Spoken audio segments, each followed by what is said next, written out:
Welcome to Penrose Learning, where we make understanding easy.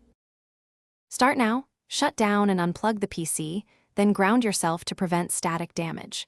You want to confirm in BIOS that the integrated GPU is enabled or set to auto because the motherboard HDMI relies on that. Once done, plug the monitor into the motherboard HDMI temporarily so you can access BIOS or confirm display. Make sure the discrete graphics card is seated, but leave its power cables disconnected until instructed. This avoids confusion between outputs. Now connect components.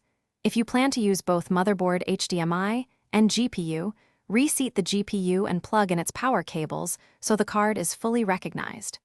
Boot into BIOS and set the primary display to integrated if you want motherboard HDMI active.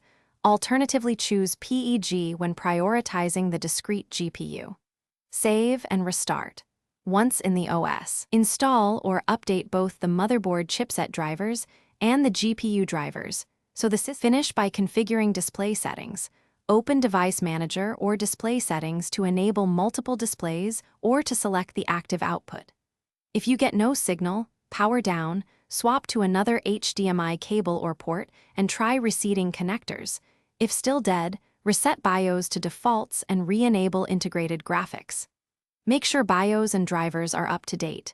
And remember, disable the onboard adapter if you decide to use only the discrete GPU to avoid conflicts.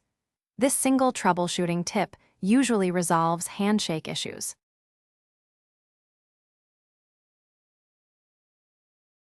Thanks for watching. If this was helpful, leave a like and consider subscribing. See you next time.